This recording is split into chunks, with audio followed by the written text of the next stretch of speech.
আপোনাক তিতাবৰীয়া ৰাইজে কিয় ভোট দিব? তিতাবৰ কংগ্ৰেছৰ প্ৰাৰ্থীগৰাকী বা প্ৰাণকৰ্মী শিক্ষাগত অৰ্হতা কম, এই কথাটোক লৈ আপুনি কি ক'ব বিচাৰে?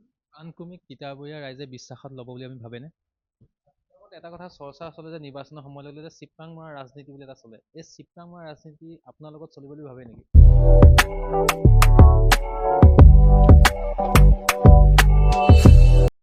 টকুইজ চাইটলৈ সকলোকে স্বাগতম জনাইছোঁ। মোৰ লগত এই মুহূৰ্তত উপস্থিত হৈ আছে তিতাবৰ কংগ্ৰেছৰ প্ৰাৰ্থী প্ৰাণকৰ্মী। মই পোনে পোনে প্ৰাণকৰ্মী ডাঙৰীয়া ওচৰত যাব বিচাৰিছোঁ, তেওঁৰ পৰা নিৰ্বাচন সম্পৰ্কে কিছু কথা পাতিব বিচাৰিছোঁ। প্ৰথমতে আপোনাক স্বাগতম জনাইছোঁ আমাৰ চেনেললৈ। কংগ্ৰেছ দলে আপোনাক টিকেট দিলে, আপুনি টিকট লাভ কৰিলে, ইতিমধ্যে মনোনয়ন পত্ৰ আপুনি দাখিল কৰিছে, বৰ্তমান আপুনি নিৰ্বাচনী প্ৰচাৰ অব্যাহত ৰাখিছে। প্ৰথম আপোনাৰ অনুভৱটো কি? আনন্দিত হৈছোঁ এটা কাৰণেই যে আমাৰ নিষ্ঠা সহকাৰে সততাৰে যদি কাম কৰা যায়, কামৰ বিনিময়ে তাকো এটা সন্মানো দিয়া যায়, এই সন্মানটো মোৰ ক্ষেত্ৰত আজি মই নিজেই অনুভৱ কৰিছোঁ যে আনন্দিত পাইছোঁ। আজি যিহেতু বিজেপি দলে বিধায়কবিলাক টিকেট প্ৰদান কৰিলে আৰু জ্যেষ্ঠ তিতাবৰৰ বিধায়ক ভাস্কৰজী বৰুৱাই টিকেট লাভ নকৰাৰ ফলত তেওঁ নিৰ্দলীয়ভাৱে এইবাৰ নিৰ্বাচনত অৱতীৰ্ণ হৈছে। যুঁজখন কাৰ লগত হ'ব বুলি আপুনি ভাবে? যুঁজখন কাৰ লগত হ'ব, এই যুঁজখনৰ নিৰ্ণায়ক হ'ব তিতাবৰীয়া ৰাইজ। এই যুঁজখনৰ নিৰ্ণায়ক হ'ব তিতাবৰৰ আমাৰ কংগ্ৰেছ পৰিয়ালৰ যিসকল আছে, কংগ্ৰেছ পৰিয়ালৰ ৰাইজ, আৰু তিতাবৰৰ নিৰপেক্ষ হিচাপে যিসকলে চাই আছে, তেখেতসকলে মিলিহে এই যুঁজখনৰ নিৰ্ণায়ক ভূমিকা ল'ব। আপোনাক তিতাবৰীয়া ৰাইজে কিয় ভোট দিব? তিতাবৰীয়া ৰাইজে মোক কিয় ভোট দিব মানে, মই 86 চনৰ পৰা কংগ্ৰেছৰ লগত জড়িত। 86 চনৰ পৰা আজিলৈকে মই নিষ্ঠা সহকাৰে কাম কৰি আহিছোঁ। 2001 চনত আমাৰ প্ৰয়াত মুখ্যমন্ত্ৰী তৰুণ গগৈ ছাৰ আমাৰ তিতাবৰৰ পৰা নিৰ্বাচন খেলিছিলে। তৰুণ গগৈ ছাৰৰ লগত থাকি যথেষ্ট তিতাবৰত আমি ৰাইজৰ উন্নয়নমূলক কাম কৰিলোঁ। সেইফালৰ পৰা মই ৰাইজৰ মানুহৰ যথেষ্ট পৰিচিত হৈ আছোঁ। সেইটো ফালৰ পৰা মোক মানে ৰাইজে সহায় কৰিব বুলি মই আশাবাদী। প্ৰাণকৰ্মীক তিতাবৰীয়া ৰাইজে বিশ্বাসত ল'ব বুলি আমি ভাবেনে? মই যিমান দিন কাম কৰি আছোঁ সেইফালৰ পৰা মোক বিশ্বাসত ল'ব বুলি মই আশা কৰিছোঁ। মোক বিশ্বাসত নিশ্চয় ল'ব। কেইদিনমানৰ পৰা দেখিব পোৱা গৈছে যে ছ'চিয়েল মিডিয়া হওক বা মানুহৰ মুখত এটা কথা শুনিব পোৱা গৈছে যে তিতাবৰৰ কংগ্ৰেছৰ প্ৰাৰ্থীগৰাকী বা প্ৰাণকৰ্মী শিক্ষাগত অৰ্হতা কম, এই কথাটোক লৈ আপুনি কি ক'ব বিচাৰে? এইটো ঠিক। মই শিক্ষা মোৰ যিমান হ'ব লাগে ডিগ্ৰীধাৰী, মোৰ ডিগ্ৰীধাৰী শিক্ষা নাই। কাৰণ মই যি সময়ত শিক্ষা গ্ৰহণ কৰিছিলোঁ, মোৰ মা দেউতাই বাগানত কাম কৰিছিলে। মই যথেষ্ট কষ্টত মানে আছিলোঁ, আৰু সেইখিনি সময়ত সম্পূৰ্ণ মানে এটা কলম কাগজলৈকে গোটেইখিনি নিজে কিনি ল'বলগীয়া হৈছিলে। তেতিয়া এনেকুৱা চৰকাৰী মানে কোনো স্কিম নাছিলে পঢ়িবৰ কাৰণে গোটেইকেইটা ফ্ৰীকৈ দিয়া। তো সেইকাৰণে কষ্ট পাই পেলাই মই শিক্ষাটো যিমান আগলৈ যাব লাগিছিলে মই যাব নোৱাৰিলোঁ। কিন্তু এটা কথা, মই শিক্ষাটো মোৰ অলপ কম আছে, কিন্তু সেইটো শিক্ষা লৈ আজিৰ তাৰিখত মই নিজে কষ্ট কৰি নিজৰ পৰিশ্ৰমৰ বলে মই আজি যিখিনি ব্যৱসায় কৰি আছোঁ, যিটো জেগাৰ পৰা আহি, কাৰণ মোৰ মা দেউতাই মোক পঢ়াব নোৱাৰিলে কাৰণে মই স্কুল এৰিবলগীয়া হৈছিলে, সেইখিনিৰ পৰা আহি আজি যিখিনি কাম কৰি আছোঁ, এই তিতাবৰৰ ৰাইজে চবেই চাই আছে। তো সেইটো হিচাপে মানে পঢ়া হ'লেই যে মানে কিবা মানে ডাঙৰ কাম কৰিব পাৰিব, পঢ়া কম হ'লে যে কাম কৰিব নোৱাৰিব, সেইটো মোৰ মনে নকয়। কাৰণ আজিৰ তাৰিখত চাওক আপোনালোকে, এটা চাহ ফেক্টৰী চলি আছে, বাগান চলি আছে, ইটা ভাটা চলি আছে, তাৰ লগত শ শ মানুহ, নিবনুৱা মানুহ তাৰ লগত জড়িত হৈ আছে। তো সেইখিনি যেতিয়া কৰিব পাৰিছোঁ, তেতিয়া মই এই কামটো কিয় কৰিব নোৱাৰিম? ৰাইজৰ হকে মই ৰাইজৰ হৈ পেলাই কাম কিয় কৰিব নোৱাৰিম? সেইফালৰ পৰা ৰাইজৰ হকে মই ৰাইজৰ হৈ মই কাম কৰিব পাৰিম। কিন্তু এটা কথা, শিক্ষা হ'লেই যে মানে জ্ঞানী হ'ব, সেইটো কিন্তু মই নাভাবোঁ। আমি জানিব পাৰিছোঁ যে আপুনি 1984 চনৰ পৰা আপুনি কংগ্ৰেছ দলৰ লগত আপুনি জড়িত হৈ আছে বা কংগ্ৰেছৰ এগৰাকী নিষ্ঠাৱান কৰ্মী হিচাপে আপুনি কাম কৰি আছে। এতিয়া মোৰ প্ৰশ্নটো হ'ল যে কংগ্ৰেছৰ ভাল দিনতো আপুনি আছিলে, কংগ্ৰেছৰ আপুনি বেয়া দিনতো আপুনি আছে। কিন্তু এনেকুৱা অফাৰ আহিছিল নাই কেতিয়াবা যে মোক তোমাক ইমান দিছোঁ, তুমি হেৰি আমাৰ দলত যোগ কৰা, তোমাক আমুক পদবী দি দিম, তুমি আমাৰ দলত যোগ কৰা, এনেকুৱা অফাৰ আহিছিলে? আহিছিলে 21 চনত যেতিয়া মই টিকেট বিচাৰিছিলোঁ, ভাস্কৰ বৰুৱা বিচাৰিছিলে, ভাস্কৰ বৰুৱাই যেতিয়া টিকেটটো দিলে তেতিয়া মই অকণমান মানে নাৰাজ হৈ আছোঁ বুলি চবে গম পাওঁতে তেতিয়া মোৰ বিজেপি মহলৰ পৰা মানে অফাৰ এটা আহিছিলে যে মুখ্যমন্ত্ৰী তিয়কলৈ গৈছে, মোক মানে জইন কৰিবলৈ গৈছে, আমাৰ ঘৰলৈ আহি চাহ খাব আৰু পিছৰ পৰ্যায়ে মোক মানে কিবা এটা জেগাত মানে ভাল জেগাত দিব বুলি মোক অফাৰ আহিছিলে। তেতিয়া মই ক'লোঁ যে মই দল এৰি যাব নোৱাৰোঁ, যিহেতু এই দলটোত মই আজি ইমান বছৰৰ পৰা মই দল কৰি এই সময়ত মই মোৰ জীৱনত মই ইমান নীতি আদৰ্শৰ মাজত চলি পেলাই মোৰ জীৱনত মই চেকা এটা লগাবলৈ মই ইচ্ছা কৰা নাই। গতিকে মই যি আছোঁ ঠিকে আছোঁ, মই ব্যৱসায় বাণিজ্য কৰি পেলাই থাকি এনেকৈ মই সময়খিনি কটাম। ৰাইজৰ লগত চলিবৰ কাৰণেও মোৰ যথেষ্ট অনুষ্ঠান আছে, যিহেতু মই শ্ৰীমন্ত শংকৰদেৱ সংঘৰ এজন সংগী সেৱক, তো গতিকে সেইফালৰ পৰা মোৰ নিজৰ এটা অনুষ্ঠান আছে মোৰ থাকিবৰ কাৰণে। গতিকে মই বেলেগ দল আৰু যাবলৈ মোৰ এতিয়া ইচ্ছা নাই, মই নগ'লোঁ। মন মেলিছে যাবলৈ? নাই, মই কোনোদিনাই মন মেলা নাই। এতিয়া কংগ্ৰেছৰ বহুত বেয়া দিন, ইয়াত নাথাকোঁ, আমুক দললৈ যাওঁ, বিজেপিলৈ যাওঁ বা অগপলৈ যাওঁ, এনেকুৱা মনত কেতিয়া ভাব আহিছিলে? যাবলগীয়া হ'লে তৰুণ গোস্বামীৰ লগত যেতিয়া আমাৰ গভৰ্ণমেণ্টখন যেতিয়া ভাগিলে, আজি 10 বছৰ আগতেও নগ'লোহেঁতেন, কিন্তু মই যাবলৈ মন নাই কৰা। কাৰণ তৰুণ গোস্বামীৰ মই বাকী গোটেই জীৱনটো মই কংগ্ৰেছ কৰি যিখিনি পালোঁ তৰুণ গোস্বামীক লগ পোৱাৰ পিছত তৰুণ গোস্বামীৰ পৰা যিখিনি জ্ঞান মই পালোঁ, সেই জ্ঞানখিনিয়ে মোৰ মানে চকু খোল খুৱাই দিলে যে এটা দলত মানে কাম কৰিলে মানে কিমান আত্মবিশ্বাস।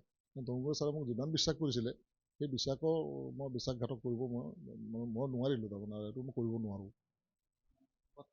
বৰ্তমান আমাৰ তিতাবৰক লৈ আপোনাৰ কি সপোন আছে, বা তিতাবৰখন আপোনাৰ কেনেকুৱা এটা পৰ্যায়ত আপুনি নিজ চকুৰে চাব বিচাৰে? চাওক, আজিৰ তাৰিখত তিতাবৰটো গোটেই অসমৰে। আজি অসমৰ ল'ৰা ছোৱালীবিলাক অসমত সংস্থাপন নাপায়, বাহিৰলৈ গৈ পেলাই বহুত ল'ৰা ছোৱালী আমাৰ মাজৰ পৰা মৃত্যুবৰণ কৰিবলগীয়া হৈছে। উদাহৰণ, প্ৰত্যেক মাহে দুটা এটা মানে ইয়াৰ খবৰ ওলাই থাকে।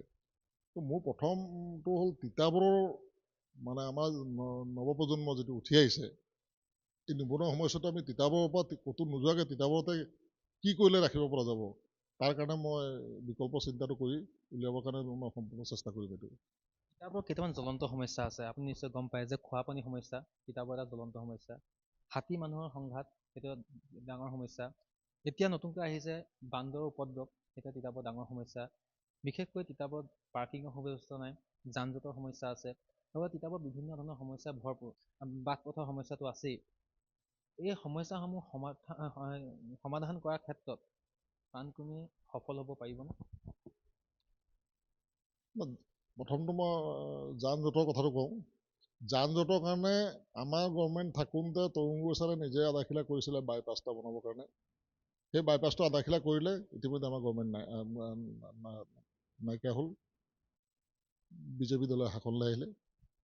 তাৰপাছত সেই বাইপাছটো আজিলৈকে তেনেকৈ পৰি থাকিলে, আজিলৈকে তেওঁলোকে কোনোদিনাই বাইপাছ বনোৱাৰ কথা চিন্তা নকৰিলে। থাকিল পানীৰ কথা।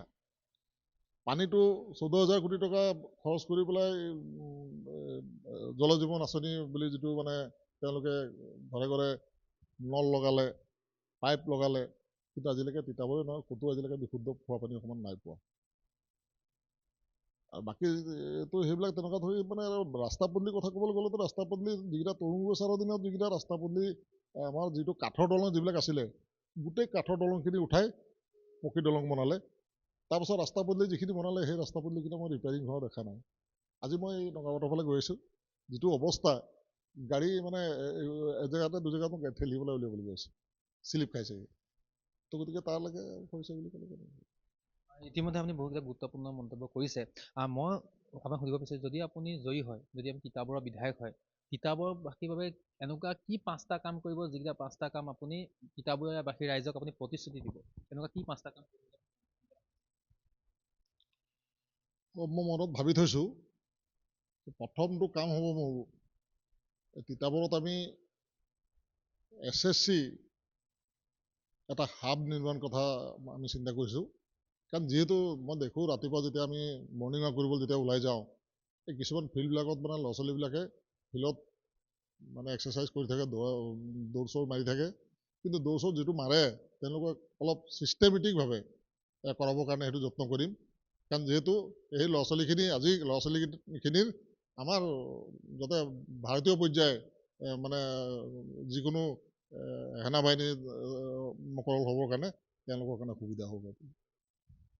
প্ৰথম এইটো আপোনাৰ প্ৰতিশ্ৰুতি, আপুনি এটা তিতাবৰত SSC হাব বনাম তেওঁ তিতাবৰবাসীক প্ৰতিশ্ৰুতি প্ৰদান কৰিছে যদি তেওঁ জয়ী হয়, যদি তেওঁ বিধায়ক হয়। আৰু দ্বিতীয়টো আহিলে আপোনালোকে সুধিছে যে বান্দৰৰ কথা। বান্দৰৰ কথাটো হ'ল বান্দৰ উপদ্ৰৱটো ক'ত নাই, গোটেই ভাৰততে আছে। কিন্তু বান্দৰৰ উপদ্ৰৱটো মেইন কথাটো কাৰণটো হ'ল মই জনাত যে বান্দৰে য'ত আগত ফল মূল খাইছিলে, য'ত আছিলে সেই হাবিবিলাক আজি নাই। যেতিয়া খাবলৈ যেতিয়া হাবিত একো নাপায়, ই আপোনাৰ মোৰ ওচৰলৈ নাহি কলৈ যাব। গতিকে আমি বান্দৰৰ মানে আহাৰৰ কাৰণে বান্দৰে হওক বা হাতীয়ে হওক আমাৰ হাবি যিবিলাক আছে এই হাবিবিলাকত আমি তেওঁলোকক খাব পৰাকৈ কলগছে হওক, ফল মূল গছে হওক, আমি গছপুলি নিৰ্মাণ কৰি পেলাই যদি ফল মূল যদি হাবিতে যদি পাই যায়, তেতিয়া সেইখিনি জীৱ জন্তু আহি আমাক কেতিয়াও ইয়াত উপদ্ৰৱ নকৰে। তৃতীয়টো আহিলে আমাৰ ৰাস্তা, যিটো ৰাস্তাৰ কথা কৈছিলে আপুনি। আমাৰ তিতাবৰ টাউন য'ৰ পৰা আৰম্ভ হ'ল আৰু য'ত সামৰণি পৰিছে সেই ৰাস্তা চোৱা যথেষ্ট ঠেক হৈছে। আমাৰ এই ৰাস্তাটো ঠেক হোৱাৰ কাৰণে পাৰ্কিং প্লেচ নাইকিয়াৰ কাৰণে আমাৰ ব্যৱসায়ীখিনিয়ে মানে ব্যৱসায় বাণিজ্য কৰিবৰ কাৰণে যথেষ্ট অসুবিধা পাইছে। আমি এই টাউনৰ এলেকা যিডোখৰ পৰিব সেই ৰাস্তাটো মই বহল কৰাৰ কিন্তু সম্পূৰ্ণ চেষ্টা কৰিম। আৰু আমি তিতাবৰত কৃষিভিত্তিক পৰ্যটন কেন্দ্ৰ এটা নিৰ্মাণ কৰাৰ কথা চিন্তা কৰিছোঁ। কাৰণ যিহেতু তিতাবৰ এটা কৃষি প্ৰধান অঞ্চল, কাৰণ ইয়াত যিখিনি আমাৰ ধান চাউল আমাৰ চাউল যিখিনি উৎপাদন হয়, আজি তিতাবৰৰ চাউল গুৱাহাটীৰ বজাৰত আৰু তিনিচুকীয়া বজাৰতো আমাৰ নাম আছে। সেই চাউলটো যদি আমাৰ ইয়াৰ খেতিয়কে যদি পেকেটিং কৰিবলগীয়া হয়, যদি ছাপ্লাই মাৰ্কেটিং কৰিবলগীয়া হ'লে অন্ততঃ বাহিৰৰ পৰা যদি কোনোবা ব্যৱসায় কৰিবলৈ ইয়ালৈ যদি আহে তেখেতসকলৰ যাতে থকা মেলাৰ কাৰণে যাতে সুবিধা হয়। যথেষ্ট গুৰুত্বপূৰ্ণ মন্তব্য কৰিছে তিতাবৰক লৈ। আৰু তিতাবৰক লৈ আপোনাৰ বহুতো সপোন আছে, আমি দেখিছোঁ। আপুনি যথেষ্ট যিহেতু আপুনি 5টা প্ৰতিশ্ৰুতি তিতাবৰ ৰাইজক আপুনি দিছে। তাৰ মাজতে মই আপোনাক এটা কথা কওঁ যে তিতাবৰৰ যিখন মহকুমা অসামৰিক চিকিৎসালয়, এই চিকিৎসালয়খন বাহিৰে ৰংচঙীয়া কিন্তু ভিতৰে কোৱা ভাকুৰি বুলি আমি এটা কথা আছে। এই চিকিৎসালয়খন উন্নত কৰাৰ ক্ষেত্ৰত আপুনি বিধায়ক হ'লে কেনেধৰণে? ইয়াততো বহুত অভাৱ হৈ আছে। ইয়াত আমাৰ যেতিয়া ক্ষমতা যেতিয়া আমাৰ গভৰ্ণমেণ্ট আছিলে, তেতিয়া আমাৰ গভৰ্ণমেণ্ট থাকোঁতে ইয়াত মহকুমা ঘোষণা কৰিছিলে। আমাৰ গভৰ্ণমেণ্ট থাকোঁতে এই চিকিৎসালয়খন মহকুমা চিকিৎসা বনালে। কিন্তু চিকিৎসালয় বনোৱাৰ পিছত তেতিয়ালৈকে গোটেইখিনি ঠিকেই আছিলে। এতিয়া কিন্তু তাত দৰৱ দিবলৈ দৰৱো নাই। যি কাগজ এখন লিখি দিয়ে বাকীখিনি চব বাহিৰত কিনিব লাগিব। সেই কিহৰ কাৰণে নাইকিয়া হৈছে সেইখিনি আমি চেষ্টা কৰিম আৰু এইখিনি আমি উত্থাপন কৰিম যে এইখিনি আমাক লাগিব। বৰ্তমান আপুনি তিতাবৰৰ ছবিখন আপুনি কি দেখিছে? বৰ্তমান আপোনাৰ তিতাবৰ ৰাইজে আঁকোৱালি ল'ব বুলি আপুনি ভাবেনে? নে প্ৰাণকৰ্মী হিচাপে আপোনাক আঁকোৱালি ল'ব ভাবেনে? নে কংগ্ৰেছ কৰ্মী বুলি আপোনাক আঁকোৱালি ল'ব বুলি ভাবে? কংগ্ৰেছ কৰ্মী হিচাপে মই আছোৱেই। কংগ্ৰেছ কৰ্মী হিচাপে কংগ্ৰেছে মোক আঁকোৱালি ল'ব বুলি মোৰ বিশ্বাস আছে। তাৰ উপৰি তিতাবৰত মই কি কৰি আছো কি নাই কৰা মোৰ বিষয়ে আমাৰ কংগ্ৰেছৰ বাহিৰত থকা যিসকল নিৰপেক্ষ হিচাপে যিসকল আছে তেখেতসকলেও মোৰ বিষয়ে ভালকে জানে। তেখেতসকলেও মোৰ কথা চিন্তা কৰিব বুলি মই আশা কৰিছোঁ। এটা কথা চৰ্চা চলে যে নিৰ্বাচনৰ সময়লৈকে যে চিপৰাং মৰা ৰাজনীতি বুলি এটা চলে, এই চিপৰাং মৰা ৰাজনীতি আপোনাৰ লগত চলিব বুলি ভাবে নেকি? চিপৰাং মৰা ৰাজনীতি চাওক, আজি ভাৰত স্বাধীন হোৱাৰ পিছত আমাৰ মানে প্ৰজাতন্ত্ৰ দেশ যেতিয়া হ'ল তেতিয়াৰ পৰা আপুনি যদি চাই তিতাবৰত মোৰ মনত পৰাত দুবাৰহে আমাৰ ইয়াত মানে বিৰোধী মানে হেৰিয়ে পাইছিলে। এবাৰ পাইছিলে CPI দলে আৰু এবাৰ পাইছিলে AGP দলে। কিন্তু তাৰ বাকী চোৱা গোটেইখিনি কিন্তু কংগ্ৰেছৰে ইয়াত বিধায়ক আছিলে। গতিকে আমাৰ কংগ্ৰেছ দলৰ চিপৰাং মৰা ৰাজনীতি নাই। চিপৰাং মৰা ৰাজনীতি ক'ত আছে আপোনালোকে নিজেই জানে। এইটো আপোনালোকে নিজে গমেই পাইছে চাগে বোধহয়।